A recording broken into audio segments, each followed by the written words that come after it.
They were one of the first indigenous peoples to greet Christopher Columbus. They thrived across the Caribbean and parts of South America for centuries. And then, they vanished. What really happened to the Arawak Indians? And how did they go from a dominant civilization to near extinction?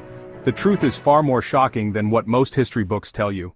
The Arawak Indians once ruled vast stretches of the Caribbean, from modern-day Cuba and Hispaniola to the shores of Venezuela. They were master navigators, skilled farmers, and traders with a deep spiritual connection to the land. But their story took a dark turn when European explorers arrived. Disease, slavery, and brutal colonization decimated their numbers, leaving only scattered traces of their once flourishing civilization. But were they truly wiped out, or did their culture survive in unexpected ways? Today, we uncover the untold history of the Arawak people, their rise, their tragic decline, and the surprising ways they continue to shape the modern world. The rise of the Arawak civilization. To understand the Arawak people, we need to go back thousands of years.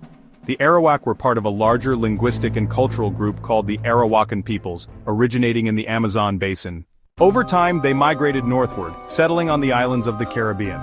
These migrations weren't random. These were deliberate expansions fueled by trade, resource availability, and environmental pressures. They brought with them advanced agricultural techniques, growing cassava, maize, sweet potatoes, and other staple crops. Their villages, often centered around ceremonial plazas, reflected a complex social structure. Chiefs or caciques ruled over communities, enforcing laws and overseeing religious ceremonies. Arawak society was deeply connected to nature, with myths and rituals centered on the spirits of the land and sea. The Arawak were skilled at crafting dugout canoes, allowing them to navigate the vast ocean between islands with ease. They traded with neighboring indigenous groups, exchanging goods like pottery, gold, and cotton.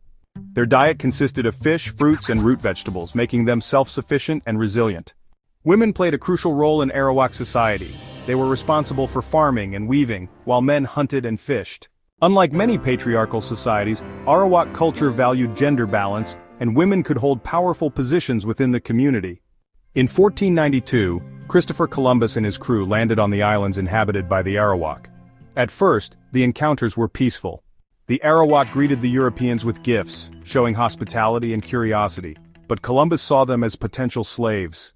What followed was a nightmare for the Arawak. The Spanish forced them into grueling labor, mining gold and farming under brutal conditions. Those who resisted were executed. Within a few short decades, the Arawak population plummeted due to violence, starvation, and European diseases like smallpox and measles. The genocide and enslavement of the Arawak. The Spanish weren't the only ones who exploited the Arawak. Other European powers followed suit, using the indigenous people as forced labor. Those who weren't killed in direct conflicts often succumbed to the horrific conditions imposed on them. Historians estimate that within 50 years of Columbus's arrival, millions of Arawak had died. Entire communities were wiped out. Despite the horrors they endured, the Arawak left a lasting impact on the world. Many modern Caribbean nations still carry traces of their language, traditions, and even DNA.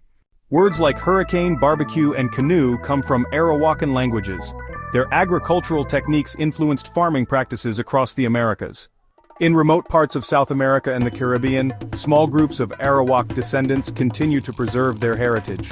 From the Locono people in Guyana to the Taino revival movements in Puerto Rico, the Arawak story is far from over.